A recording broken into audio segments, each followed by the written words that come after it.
microphone, but we're streaming and recording so that we can kind of archive our meetings. So I'm going to ask everybody to use the microphone. If we get to the end and we have time and there's questions, I may come over and hold the microphone just so that, yeah, right here, just so that people online, whoever, both of them can hear the questions. So thank you for being here. I'm Steve Lever. I have the pleasure of serving as a superintendent here. Whenever I present about something that involves kids and learning, I get excited, and then I start to talk fast, so I'm going to try to slow down and be methodical. But I thank you for coming. When I arrived a year ago, July, one of the things that was just in the cycle was that we were at the end of a 10-year plan for our facilities. And what happens with those 10-year plans is, we're talking about actioning one now. We don't know what's going to happen in 10 years. And so some of the things get done, some of the things don't get done. This building was supposed to have air conditioning back in 2013. For whatever reason, it didn't happen. So this is a facility plan that is built on two other facility plans, the last two that I could dig up. And what we do is we ask somebody to come in, do an analysis of our systems, do an analysis of our buildings, our usage, make projections on enrollment, which is, if anybody can make projections on enrollment, let me know, because we would like to know what you think, because you might be as good as some of the projections we'll get. I'll show you what those are in a bit. So we're working our way through the study, and we've really been at it for about a year. It's not a quick thing. And the initial question was, what are the big systems that we have to fix? When does the HVAC in a building need to be replaced? When do our boiler systems need to be replaced? Roofs, the track, the roof on the auditorium, those are big ticket items. Windows. The windows eventually should be replaced. These windows, in this building, there's efficiencies there. So it's an attempt to kind of get your arms around all of that. And our building that has some of the greatest needs is our elementary school. And very early this year, we started to get some preliminary costs back. And the question came up in one of our sessions in a board meeting, and that's a lot of money. What's the cost of a new building? Because, at what point are we? So that was a kind of a momentary exploration. But then somebody on our team said, when we see the enrollment, what has happened to enrollment, maybe that's not even a consideration. What are we maximizing? So we asked the group that's working with us to look at that, and out of that has kind of come, and we want to show you what that is. And so what we're working on is not how are we going to spend all of the money that we have in the next 10 years. We're really looking at what are the things that we're going to do first, and how do we plan this out and pace it so that we can get all of our buildings into a place where we can be proud and we don't have to worry. We don't have to worry that, right now we have a building that if the heating goes down, we don't have a solution. And the fix for that, the permanent fix, is probably 36 months out, certainly 18 months. And the temporary fix is really, really expensive. So the thing that I always say to anybody I'm talking to about our schools and our kids is, Octorara deserves the best, our kids deserve the best that we can give them. That's not to say they deserve the best of any school. It's the best that we can give them. And so that means we need to be good stewards of what we have.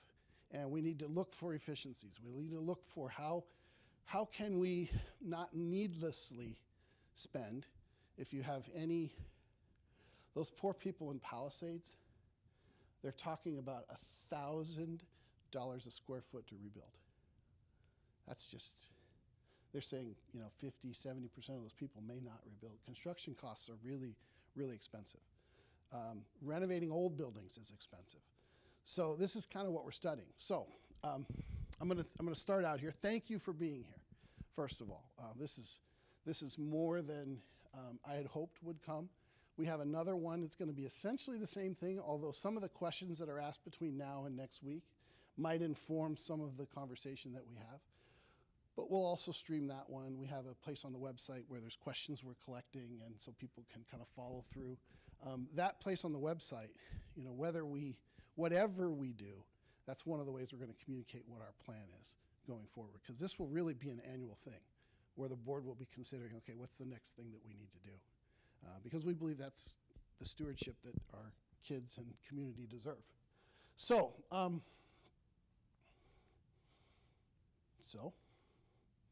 there we go. So here's a bit of an overview of kind of what we're going to do. We did a professional analysis of our school buildings. That's the feasibility study. We asked for a number of things: the condition, the use, how are we using our buildings, what's our capacity, what are the needed repairs that we need to consider. We then came up with a rationale because it became clear that there was something that we could do that would be a lot less expensive. Now, I say a lot less expensive. It doesn't mean that we're not going to spend that money. It's just that we might be spending it on another need someplace else. But those are future decisions for us. We also wanted to know how can we make a stronger academic, social, and emotional experience for our kids. And so there's some issues. No matter what your school configuration is, there's an issue or multiple issues.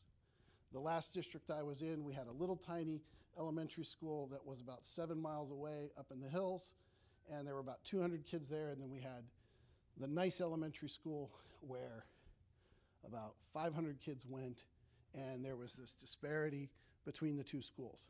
And it was a constant, how do we do this? And one building was older, one building had been more recently so renovated. It doesn't really matter where you are, there's always something to consider and try to overcome. So what we were attempting to do is come up with a suggested plan, a timeline. The timeline isn't so much for tonight, because the timeline is something that the board, we're still putting together the major projects and when we think we would try to accomplish those. That comes later when we get our more final version of our report back.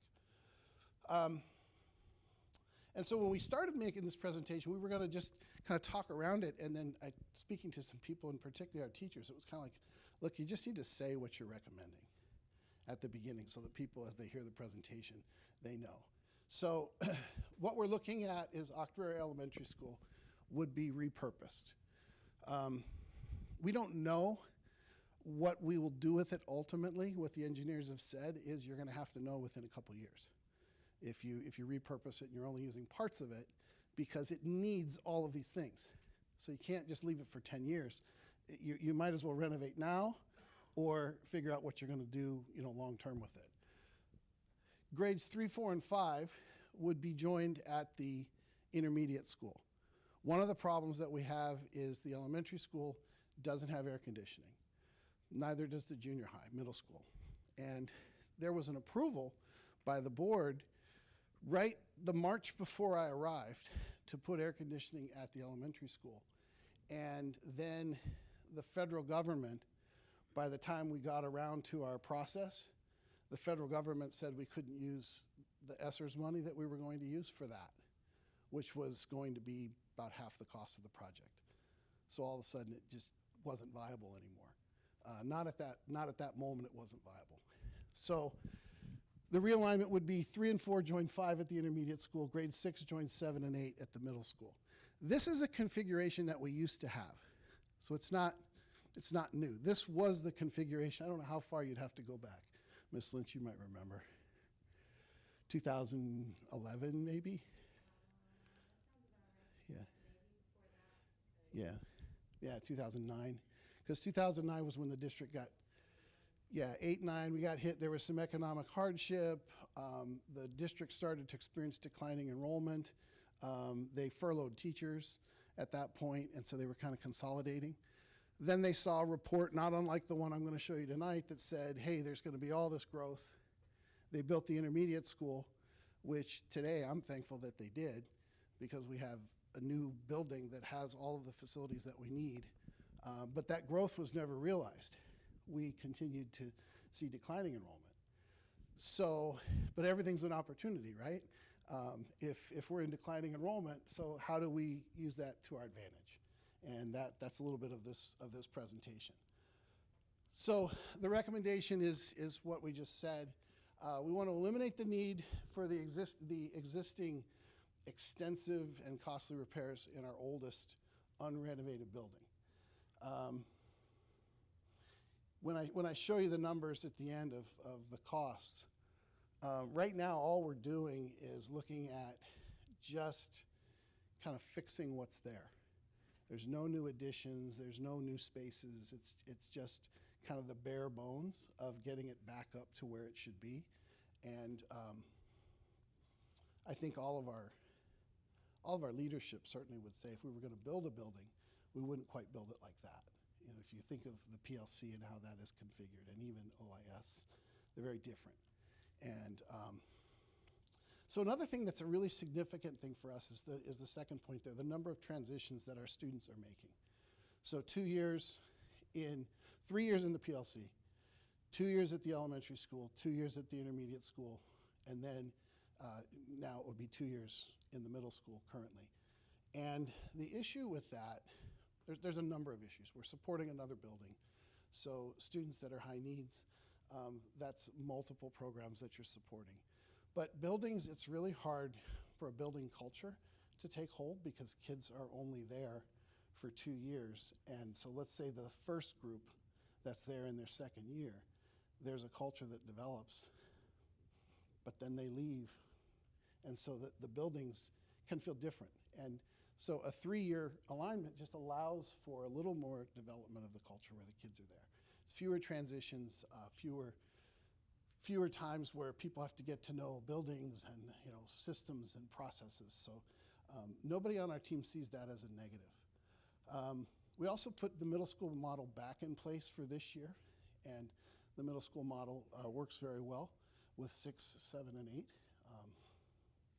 So that's in essence the recommendation. How does it impact our budget? This is part of a 10-year facilities plan. There will be cost savings. Somebody said to me, significant cost savings. I'm like, what does that mean? Is that $100,000? Is that $3 million? So I didn't use the word significant because I don't know what the cost savings are. Mostly it's the operations of the building, which, I don't know, a couple $100,000? But a couple $100,000 every year, all of a sudden you're talking about millions of dollars. The ability to concentrate our efforts in maintenance, efficiency, and upgrades. That's one of the benefits as well. And that plays into the budget ramifications, that we have just one fewer building that we're attempting to maintain. Timing, initially, I told the faculty, look, the only way this can happen is for 26, 27. The only way. It's just too fast. There's too many. And so we kind of made presentations to the faculty, and they've come back and said, well, there's a lot of benefits. We really would like to consider if we could do it earlier. And so that's kind of the question. And we're not here to answer that question tonight. It's to tell you why we're considering this. So this tonight is part of the school board collecting input so they can make an informed decision on what to do as we move forward. So in the feasibility study, there's 2 companies, McClure and EI Associates. And the challenges that we have are on the left. We're at the end of a 10-year plan, 2 buildings that don't have air conditioning. That's a problem at the beginning of the year and the end of the year. And you might say, well, it's just a month or so, but not if you're trying to learn in those classrooms. So we want to be able to or teach. Yeah, we want to provide spaces that are similar. Kids should be in similar types of spaces with similar types of amenities. Deferred maintenance has been a challenge for us dating back to 2009 when we started to have some financial hardships. There's maintenance that we didn't do, and we're playing a little bit of catch up, but that's not special for us. This is what I hear from every district. You know, what can we get 3 more years out of our track? Do we really need to replace the air conditioning now? And so there's deferred maintenance, and it's just, right now we're at a place where there's some places where we just can't defer anymore. And then we have limited resources. There's only so much. Taxes are not low at Octorara. We're not looking to find ways that we can squeeze the community for a lot more. We're looking for how we can do more with what we have. And how do we take care of all of our buildings and all of our needs without having to say, look, you know, we need everybody else to figure out how they can help us. We want to figure out how we can help the community. So areas that were examined was efficiency, planning for the future, maintenance, and then the big one is the projected costs. Now, projected costs are projected. They are not accurate. We just went through the Octorara project, which is something that had started back where it's a 3-phase project that we've only actioned phase 1. I don't know if we'll ever get to 2 or 3. But the cost significantly rose in the 2 years from the time we had the plan until we executed it. And so that's what I anticipate may happen. There could be a downturn in the economy where there's a lot of people who are looking for construction work, but that's not something that we would bank on. So in the process, and I'm about done with my portion here until the end, we're looking at really 3 things: facilities, demographics, and the educational program. So we're not just looking at brick and mortar, we're looking at the educational program. What are we doing? How are we doing it? How are we serving our kids? How are we serving our community? What are we able to do better if we fix things? What are we able to do more efficiently? We also look at demographics, which includes enrollment projections, which are interesting for us. They're interesting, so we'll look at those in a bit too. Dr. Audrey Flojo is our assistant superintendent, and I will hand over to her. You have to use the microphone. So our vision for learning is that we empower students to build successful futures, but we also want students to live in the present. You can't have 12 years of your life just go by because you're worried about what's going to happen when you graduate. We want their experience to be grounded, nurturing, and meaningful. So, and as we go along with that grounded, nurturing, and meaningful learning, they're ready to be independent adults that come back and serve their community. So our mission is about creating lifelong learners who positively contribute to this community and stay in this community. There are a lot of communities in Pennsylvania where children grow up and they move away and never come back and build the community. What we would like is our children to be so successful and stay here and keep this as a viable community. And I'm going to have Mrs. Lease come up and talk about how we do the foundations.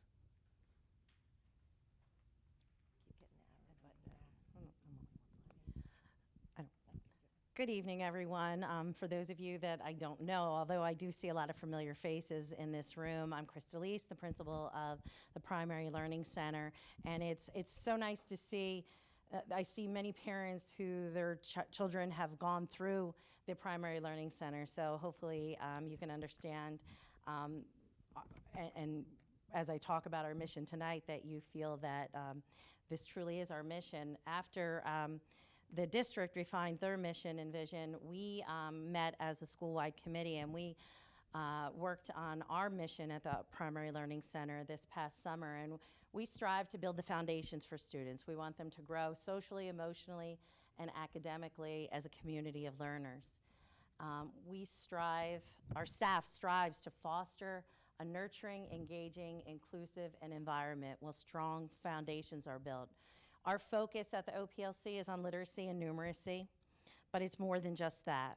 We provide responsive instruction, interventions, and enrichment to meet each child's individual needs and provide opportunities to meet each learner where they are. We want to be a place where social and emotional growth is fostered. We strive to have a positive learning community, and we focus on belonging, caring, respect, and learning together. This year, actually it started last year, we've been focusing on a morning meeting. And that is now, it's not only in our building, it's at the elementary school and it's at the intermediate school, and it's a great time to really work together as a community of learners. Family partnerships are valued. As I look around this room, I see people that have served on our PTO. I see people that have coached our kids, and I see people that have volunteered in our schools, and that's what it's all about. You know, I find that if parents get involved with their children early on, it's going to flourish all the way through, and it's very important to us. Safe, supportive environment is our top priority. We want children and students to feel safe, seen, and supported. We want every child to know that they belong regardless of their background or their needs. And we do want kids and staff to know that learning can be fun. It is a time where we cultivate their curiosity. It might be through hands-on, play-based, exploratory experiences. Whether they're solving their puzzles or reading their first books or exploring science, our students should feel excited about the possibility of education. I know Dr. Lever said we have 3 years in our building, but I kind of think it's more like 4 because we do a lot with our incoming kindergarten students.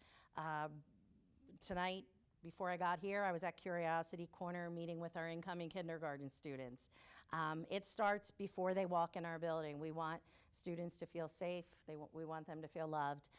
So it's kind of like a 4-year building, but all right, thank you.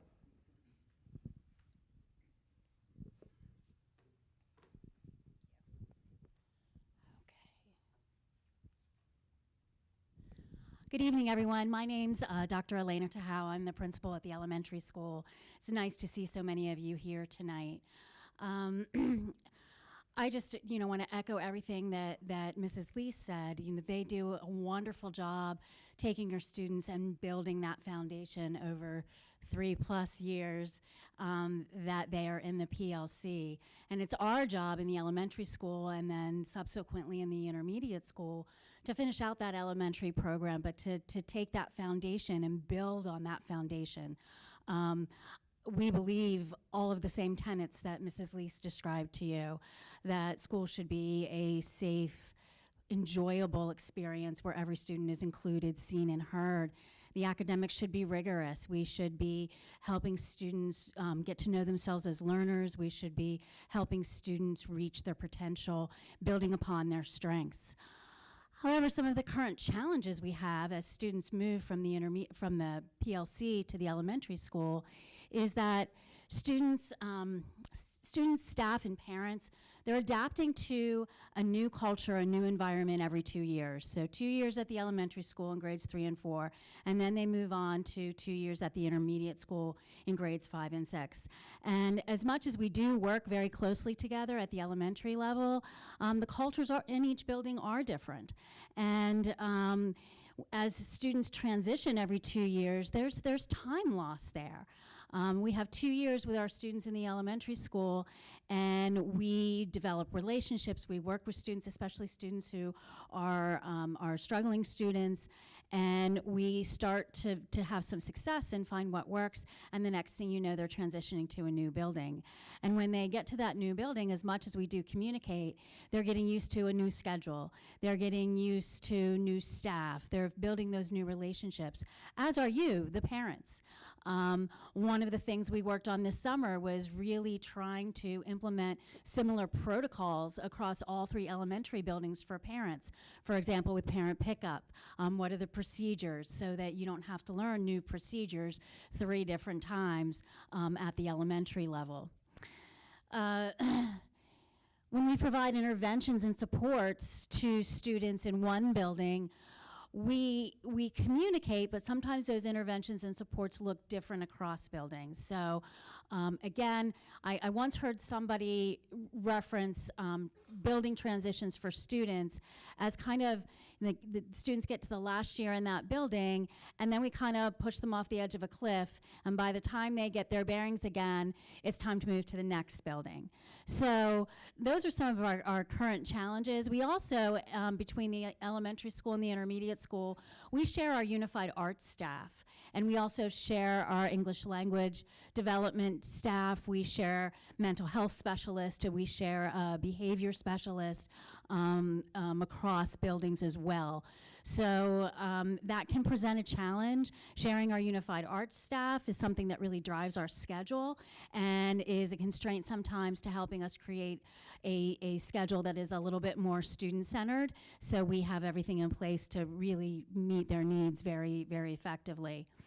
And then finally, you know, when we're talking about aligning curriculum in grades K to 5 or 3 to 5, it's much easier when those grade levels are together in a building to do that. So that is also one of our challenges. So at the, oops, sorry, wrong way. So we worked on developing a vision, and it says OIS here, but it really is the elementary school, because if this moves forward, it is going to still be the Octorara Intermediate School with grades 3 through 5, mainly because those name is on the building, and you can't really take it off, right? But our vision that we created at the elementary school, and we really believe is building upon the district's vision of empowering students to build successful futures at the elementary school. Our goal is to empower students to actively engage in their learning and to begin to develop ownership of their social, emotional, and academic growth, so that learning and their experience at the elementary school is not something that's done to students, but it's something that's done with students, together with students. And that's really important to us. The intended outcomes with the building reconfiguration obviously would be fewer transitions. They'd have 3 years in the primary learning center, 3 years in the intermediate school, and then 3 years in the middle school. So that would create consistency of relationships. It would provide more consistency of student supports for more opportunity for student growth over the 3-year span versus the 2 years. Again, we'd have a better opportunity. It'd be more convenient to work together for curriculum alignment in grades 3 through 5. One of the things that's really, really important at our level in third and ideally by the end of 3rd grade, but definitely by the end of 4th grade, is to have as many students reading on grade level as possible, because after that, it gets much, much more difficult to close the gaps, and the demands for reading become much more complex. So having the flexibility to put additional supports in place to ensure that we have as many students reading on grade level by the end of 3rd grade or even 4th grade is something that would be beneficial as in part of this reconfiguration. We'd have a little more flexibility with our schedule because we wouldn't be sharing so many staff. And obviously more time to develop relationships with families, because as Krista said, we can't do this job by ourselves. Everybody sitting here is crucial to your students' success. Being involved as a parent and as a family in what your child is doing in school and supporting your child, that's the difference maker right there. I've been doing this for a long time, and every time, over and over again, the kids are the most successful, are the ones that have parents and families who are engaged and involved and advocate for their students. I always do it the wrong way.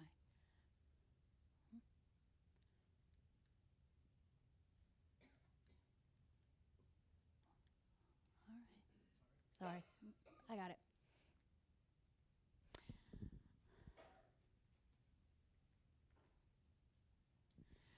So again, without reading all of this to you, this just reiterates that having that predictable environment, the routines, the culture, students know what the expectations are, having that over 3 years versus 2 years and then going on to a different building is going to help them to be more successful and build more solid relationships with staff and support personnel. Again, we wouldn't, if we had 2 elementary buildings versus 3 elementary buildings, the staff that we do have to share become more accessible because they're not spanning 3 different buildings. It's the same number of students, but it really is surprising having that additional building and having a staff member like our behavior specialist try to schedule time in 3 different buildings and meet all of the needs. What happens is you never are where you need to be because you think you're where you need to be and then something pops up someplace else. So having more accessibility to some of those resources would certainly be a benefit. overall, it's my feeling that whether we do it now or whether we do it in the future, having fewer transitions for students, being able to work across 2 buildings versus 3 buildings, having 2 elementary principals that are able to work really closely together so we can make the experiences across buildings developmentally appropriate, but also as seamless as possible for students and their families would definitely go a long way in supporting overall student success. Thank you. Dennis? All right. On to middle school. Thank you so much. Thank you. To push down. Yep. Hi, everyone. My name is Dennis Perry. This is my first year here in Octorara. I am the middle school principal. I'm very excited to be here. I've had a great experience thus far. Your children are wonderful. Thank you for sharing them with us every day. I appreciate it. A little bit about me. This is my little over 25 years now as a principal, but first time in Pennsylvania. I spent my prior time as a high school and middle school principal in New Jersey. This past winter break, had an opportunity to head down to the Caribbean, which was very nice. My wife and we have 2 older children. They went with us as well. And while we were down there, we hit St. Kitts, St. John's, and St. Thomas. And while I was there, they were saying, "Hey, you need to try the key lime pies. They're amazing there." I'm like, okay. So I went and tried them. So I went to St. Kitts and ordered some key lime pie, and it was $12.50 for 1 slice of key lime pie. And like, I recognized that everything needs to be shipped in, so it's a little expensive. But I still thought that was a little high, but I sucked it up and I paid the $12.50. Went over to St. John's, figured, okay, it's supposed to be good here too. It was even better. Tried it there, and it was $16 for 1 slice of key lime pie. And I'm like complaining to my wife about this. We're on a nice trip to the Caribbean, and this is outrageous. And so finally, we head over to St. Thomas, $22 for 1 slice of key lime pie. And while it was delicious, it was ridiculous. And by then, I'd lost my mind, and I'm complaining. My wife finally said, "Well, will you knock it off, right? Those are the pirates of the Caribbean."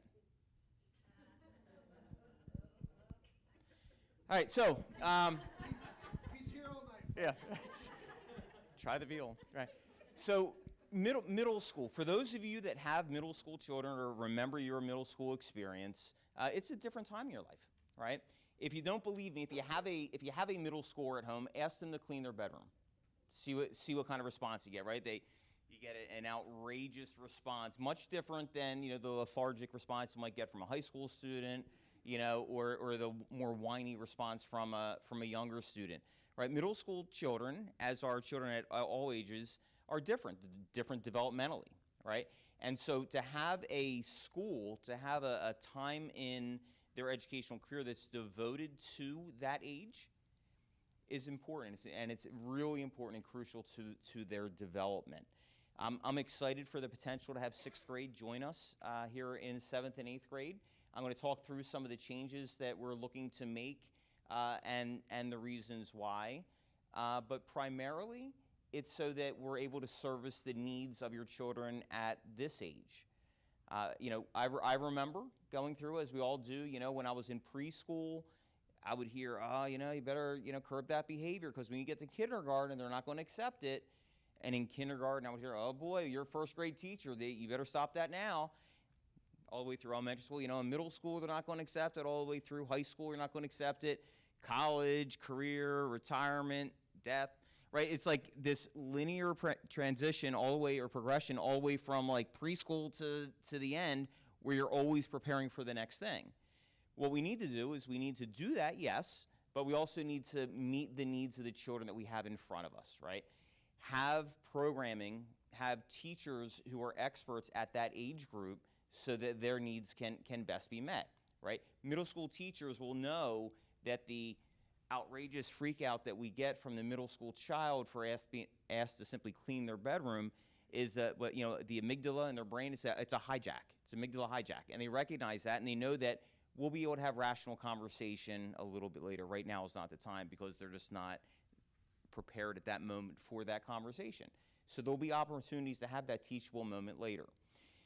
Having teachers who are experienced with that, having structure of a building that is designed to support their needs, as I said before, is I believe, critical to their growth. So a middle school is responsive, challenging, empowering, age appropriate, and it's engaging. And so when we talk about responsive, it's responsive to their emotional, social, and academic needs. We have teaming in a middle school, right? So that the same 75, 80 students have the same group of teachers that have an opportunity to meet every day to talk about how they can best support your children that they have on their team. It's challenging, right? Students are able to have opportunities to have the supports necessary academically, but also to have rigorous curriculum that they can work through with those supports being there. It's responsive, it's empowering, right? Giving students the opportunity in small learning communities like teams of 75 and 80 students empowers students to advocate for themselves. The end goal is for us to have independent learners, right? Students that are able to advocate for themselves, children who are able to seek out the answers to the questions that they have. It's age appropriate. We have scheduling, we have activities, we have curriculum, and we have instructional techniques that are appropriate for the age level of a middle school child.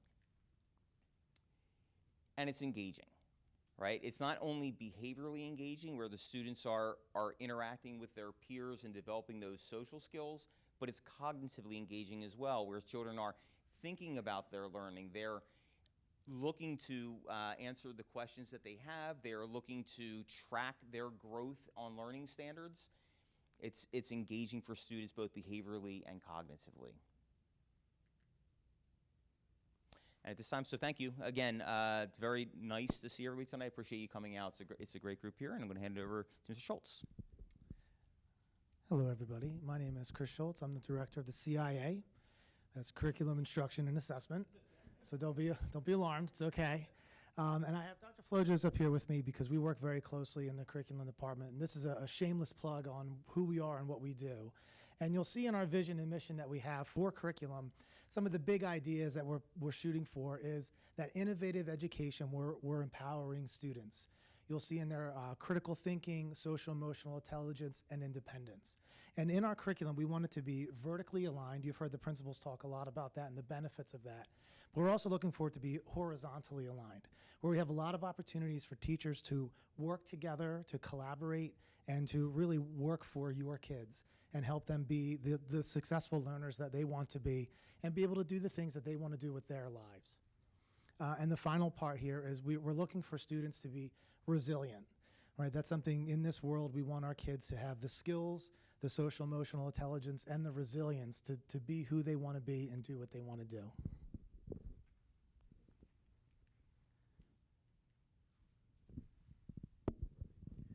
They are an all-star team. I don't know if you understand just how good those people are. Now, I'm going to get beat up tomorrow because in my opening, I talked longer than all of them, which is something they never miss, is to tell me that but now I have the microphone again, and we're going to try to get to some questions. So the feasibility study, what did we learn? We learned that we have capacity in our buildings and we have a clear path for efficient use. We can be more efficient than we have been. We can be more efficient in our costs. We can be more efficient in our facilities. We can be more efficient in the maintenance that we're doing on our buildings so that we're able to do more with the funding that we will have available to us over the next 10 years. Cost estimates for the project. Now, what they do, I won't get in too deep into this study, but they basically look at everything in the buildings. It can be paint, it's windows, it's flooring, and they'll give it a 1 to 4 ranking. 4 is house on fire. 4 is right now our boiler at the elementary school. Every day, okay, get some duct tape. Let's hope we make it. So 4 is you're not going. Eventually, you're not going to be able to use that building if you don't do this. That's a 4. A 3 is something that if you don't do it, eventually it's going to become a 4 too, and it's going to be something that you will be chasing after. Ones and twos are the niceties. Those are the things that, you know, if you want your space to be modern, that's the ones and twos. These numbers are just 3 and 4 for our buildings. And so you say, what's the difference between 46.5 and 55.8? The elementary school. That's the difference. How do we get to the lower number? Which means I'm not going to stand here and say that the district may not spend $55 million over the next 10 years. That might be the case, but what we're spending it on will be different. It's also possible that we don't have to spend that much, but we're looking at our opportunities. So what is the data that suggests that we should consider what we're considering? This is kind of what the study looks like. You see the rankings. You can't really see these, but I'll put this online after we're done. You'll see the rankings of 1, 2, 3, 4, projected costs. Those projected costs are, in a lot of ways, pretty meaningless because they might say something's $4,000, but we can do it internally for, you know, $1,000. And so, you know, there's a lot of things in the study where, like, yeah, we're never going to pay somebody else to do that. We're going to do it, but we just have to know that over the next 10 years we need to do it. So they look at a lot of things. This thing is, I think, 92 pages of recommendations. They did a study of enrollment, and so this is our enrollment since 2004. In 2004, you know, so it's kindergarten all the way through 12th grade, and then this is the total. We hit our high in 2008, 2009 at 2,714 students. And then you can see we've continued to drop. Now, it looks like there's a big drop between last year and now. That's really kind of false because we have at our training campus in Chester County, we have other students we actually have students who pay tuition to come to our district. We do it in welding and at the training campus, and those were always included in our numbers. And because we are not accounting for those students on this campus, I've taken them out so that this number is truly reflective of what we're trying to do here. So this drop is, there's about, I don't know, 70 students that are, you know, our students that are somewhere else or students that were being included in our account. That it was inflating the numbers, and we don't want to do that. We want it to be as accurate as we can be. So that's what's happened to our enrollment. So when you're in declining enrollment, what are your opportunities? Well, your opportunities are to turn the TV back on. Dr. Schultz.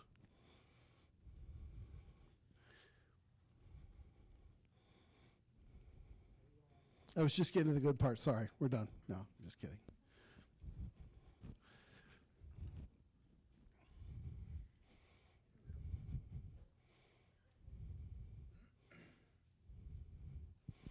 I might have to restart with Vivi.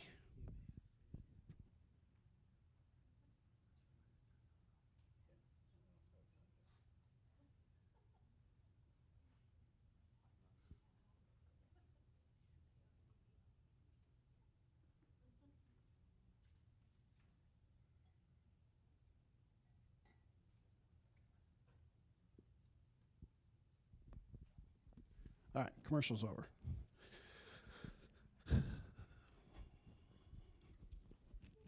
Not quite.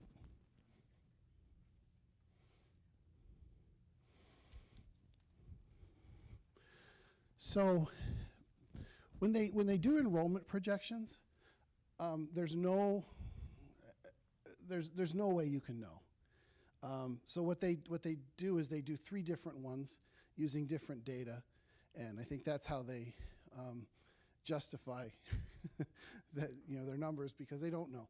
So there's a first method, which is PDE's method, and PDE has their own way of calculating. Ask any educator how good are PDE's projections. They're probably the worst, but that's what theirs are. So their projections by 2030 33, 34 is that we would have 1,600. So we're at 19 now. That PDE says we'll have 1,650. So that's one projection. A second projection is first grade. You look at the first grade enrollments, and then it's a combination of first grade enrollments, live births. There's a couple things that go in, and then you make a projection based on that. That says 1775 by 33, 34. Then there is the third method, which is the housing method. This looks at, all throughout our district, what housing is currently planned. Not that they've started building, but there's a tract somewhere, I guess it's Parksburg. It's 250 units. Will they start it? When will they start it? We don't know.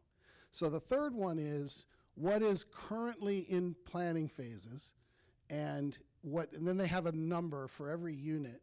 There's a number. They take housing across the Commonwealth, and then they can put a number on, if we have 5 units, that's about this many kids.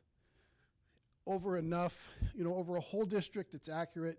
In one neighborhood, it's not very accurate. So that's what we use to say, look, even the housing method has us growing a little bit.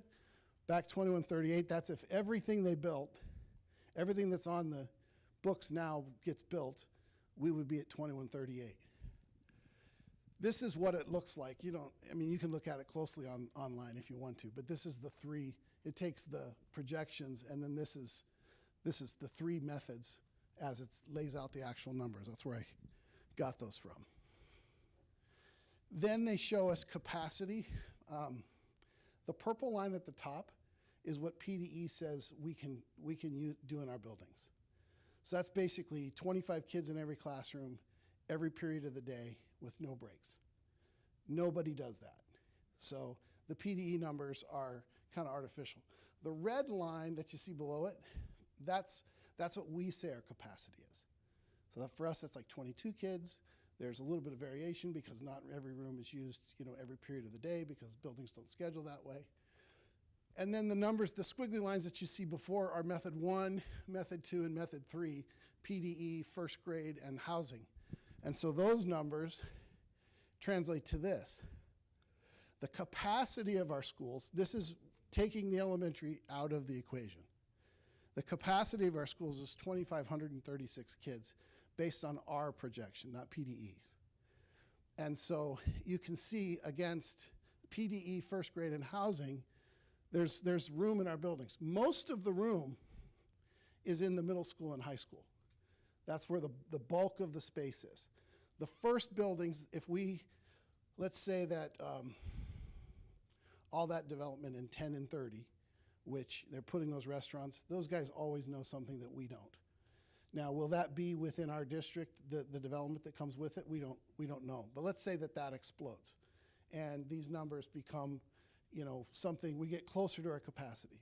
The first 2 buildings we would probably have to add on to would be the PLC, which actually can take 4 grade levels, and the intermediate school. But the intermediate school and the PLC are also designed to be able to add right onto the end of the building, and we can do that for relatively inexpensively. This is the kind of the cost breakdowns, and it's just one status quo. If we just kept what we had and fixed things, it's a low of 44.7, and then a total project of it's higher.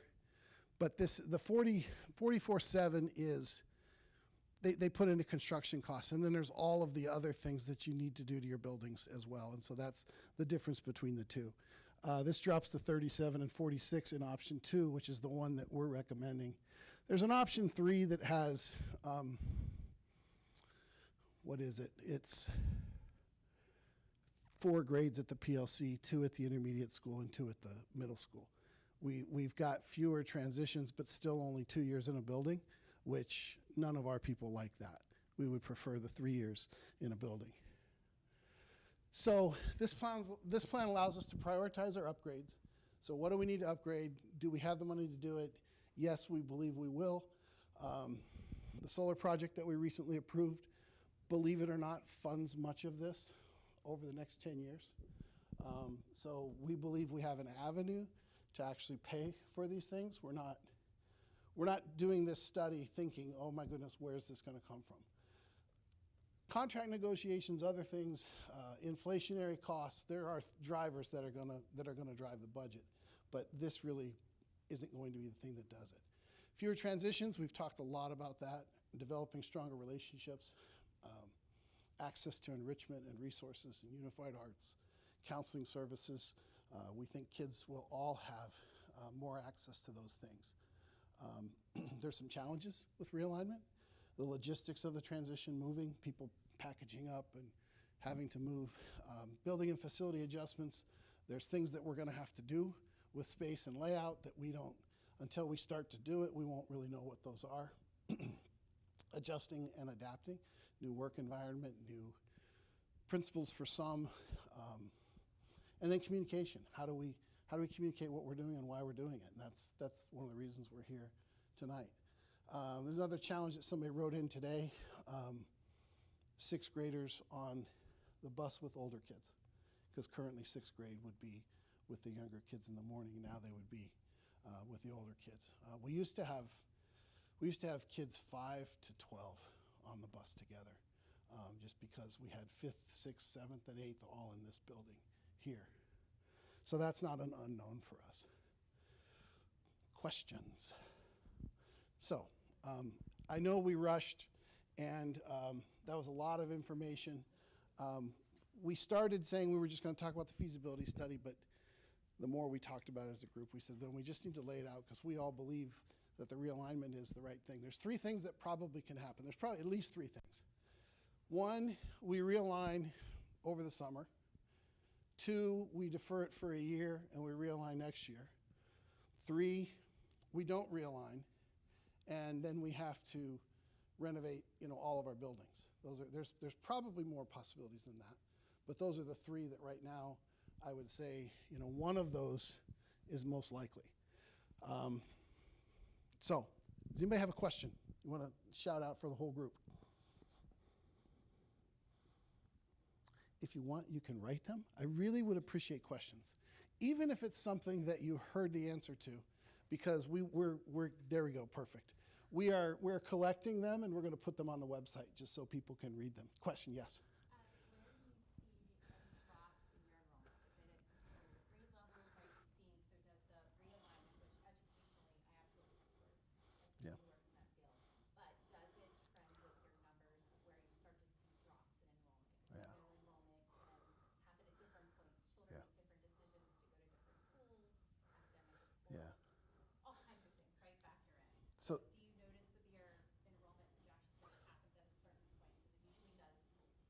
so let me talk about things that are, I'll say they're outside of our control, but they're not. The first one is, we have 741 Amish students in our district that we bus. They report their numbers to us.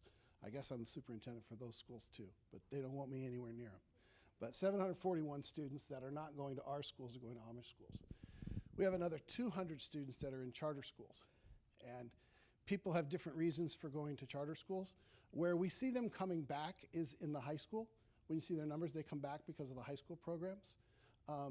Part of what you're going to see in the coming years is you're going to see a concerted effort by the district, not to draw them back, but why are they leaving?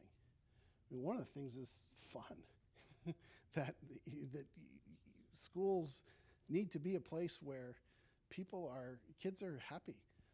I think of Dr. Perry. I thought I knew a lot about middle school. We hired Dr. Perry. He knows a lot about middle school. He understands the middle school kid. And that is going to become, students coming back not for high school but for middle school, I think is going to become a thing, because they're creating an atmosphere in our middle school where the kids are having a good time and they're enjoying it. Right now, kindergarten class is what, 131. We're graduating a class of seniors that is about, I think about 195. So we're going to just, when we replace, depending on how big the kindergarten class is, you'll see that number of 1938 drop just based on the size of the senior class.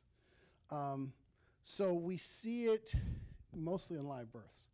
So that number, which in the high school, we've got a class that's like 145, and we got a class that's almost 200. And so I don't know how to account for that, but we're really kind of seeing the number of kids in a class declining. We now kind of average about 150, whereas we used to average about 200. Other questions? Can I read them? There we go. I'll give them to Audrey, and Dr. Flojo will ask the questions. Yeah. Will this affect class sizes and staff level? That's a great question. Will this affect class sizes and staff level? So, did anybody think, if the 3-year school is so great, why don't we just make 2 5-year elementary schools? Did anybody think that? I did early on, because it's my job to think of these things. And then you have, which school am I going to? It's just across the street. So the configuration that we have with all of our schools on one campus is optimal for staffing, because it means we don't have a building 8 miles away that has classes of 13, 14 kids in 3rd grade. And over at this school, we have classes of 20. And to tell people they have to go to that school, that's not something you want to do. So because we have all of our grade levels, it gives us the greatest degree of efficiency. We think that our class sizes, we have our optimal for what we want class sizes to be. And we have a threshold where when we get to that point across all 6 or 7 of our sections, that's when we consider adding. There's not a lot of science to large class sizes, believe it or not. People will tell you there isn't, but there's a very practical side for the teachers that are there and what they're doing. And so, although it's not scientific, there's a lot of people who will say class size makes no difference in achievement. It makes difference in a lot of other ways. So, and we don't anticipate. We have the same number of kids. We have really the same number of classrooms, and we have the same number of staff. This isn't a move that we're making to save on staffing. If we have the same number of kids, we believe that we're going to need the same number of staff, and in some places we actually need to bolster a couple of areas, but we'll do that through shifts. Effects on advanced learners and students who need extra assistance. I'll answer this one. So as Elena and Krista spoke earlier about unified arts teachers and driving our schedule because they have to run between buildings, when we don't have that constraint on our schedule, it'll actually allow us to open up help time or win time. Win time is what I need. So that's for advanced learners, and that's for students who need extra help. So actually this will help consolidate the schedule. As far as middle school, of course Dennis has that all figured out. With team teaching, that allows for more concentrated, personalized learning for all students. Yeah, it actually helps those because Elena gave the example of the behaviorist. A behavior emerges in a class. A student needs some support, but that behavior interventionist is in another building because she's covering 3 buildings. So we're increasing the likelihood that that behavior interventionist is available more for students who need it. So we actually think that across the spectrum it helps kids. Anybody else? Yes? Nice and loud. Yeah, my question is, I guess there's just not classes just sitting around empty currently. So you would have to reshuffle these classes. And would you convert new classes into new art rooms? And there's not going to be another gym and things like that. And I'm just thinking about like those resources. I'll stand over here so I can come. If there's open space, no matter how many kids are in a school, we'll fill it. And so there are a lot of spaces where kids are there for a short period of time. It's a small number of kids.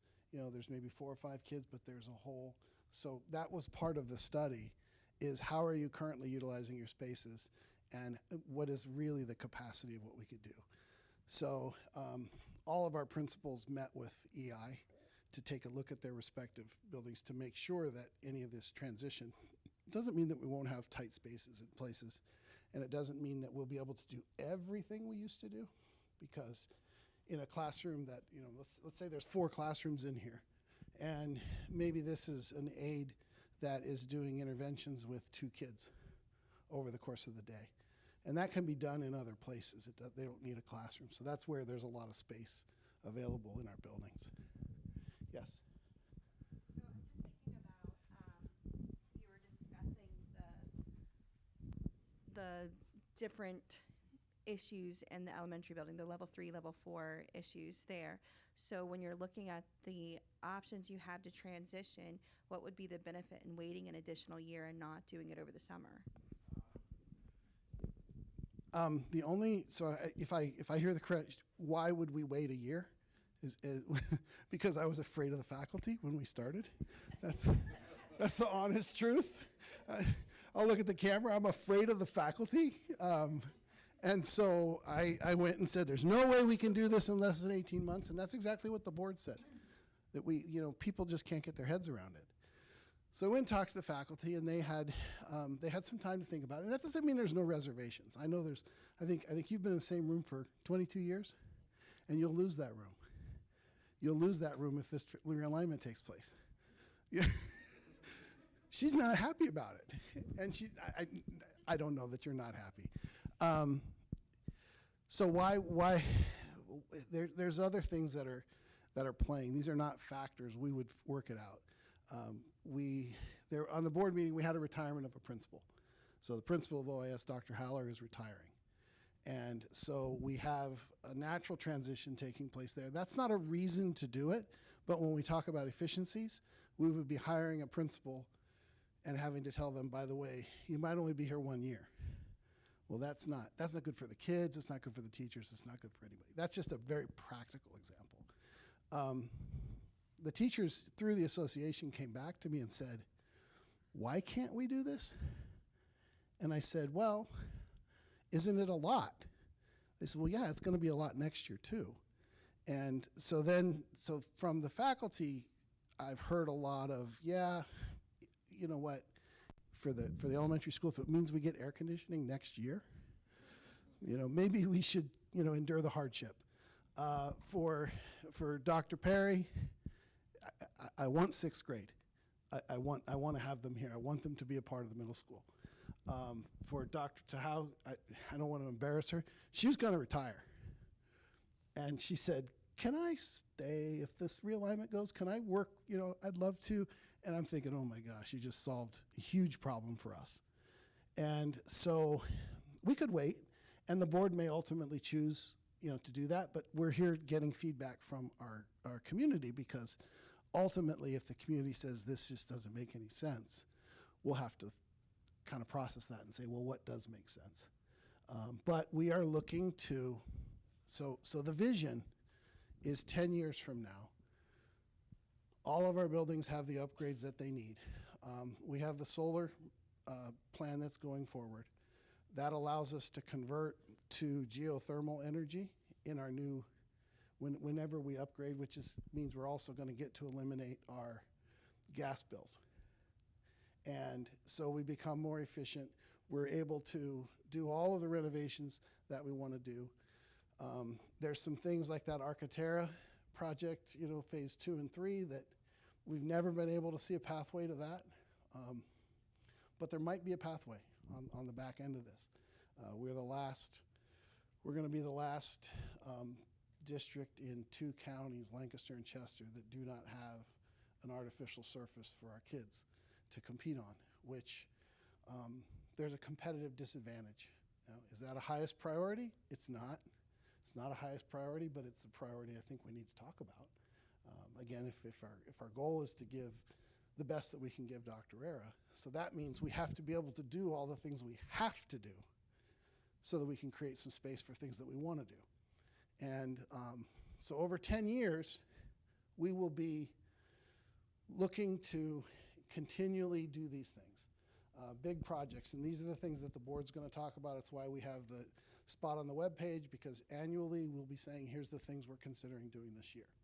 And we believe that we can do it, and we believe that we can do it because of some of the wise, what I'll say are wise decisions financially that are going to help pay for all of this, if we can do it over time.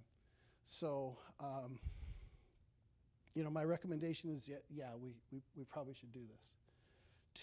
We have about 2 years that we're gonna have to figure out what we do with the elementary school. Why are we just repurposing it? I'll be completely honest, because it's a real hassle to close it. There's a whole bunch of things we have to do for PDE. If we have one kid in that building next year, we're just repurposing it, so we have uses that we'll use it for. But that's not a long-term solution. We have some places in the building that have new systems. Most places in the building do not. So we have our YMCA program there. We don't want the YMCA program to go away. We need that, our community needs that. And so, you know, that's a part of our planning as well. But we will have to make a decision, I'm told by the engineers, within 2 years on what we're doing. We either need to renovate and put heat in, or we need to shutter, use it for storage, knock it down, something. So, yes.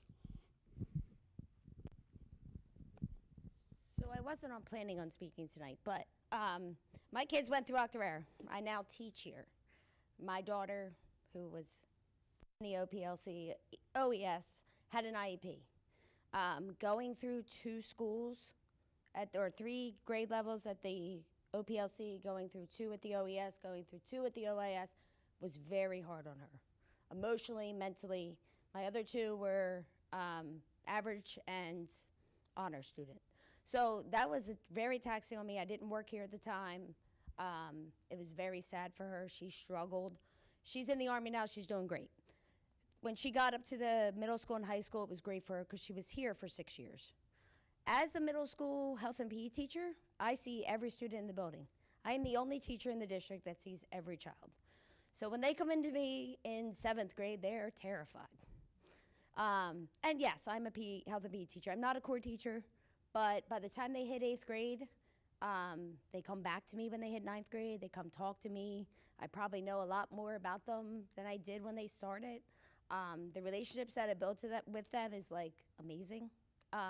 They're like little adults. It's great. I taught elementary school for 10 years, so coming to middle school, I was terrified, but your kids are amazing. Some of the things they tell me, I laugh every day. But I think that transition is going to be very effective because coming up to 6th grade, now they have an opportunity to learn about the activities that they have and that they can do in 7th and 8th grade. We can transition them easier into the play. I'm not just talking about sports, but the sports, the other things we can do, we can tell them about it.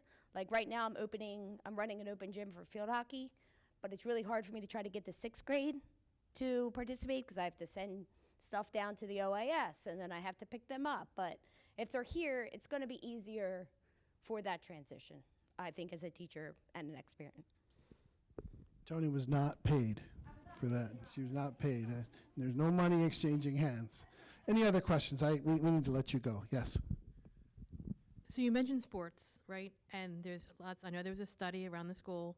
It's very hard to find out what the recommendations were. We know what we need, right? Sports is part of a rounded education, teaching them things that core classes don't. So is on this stuff that's going to be available online, is going to be any, like what phase, I know we did phase 1, talking about phase 2, possibly talking about phase 3, but where is it going to be online somewhere?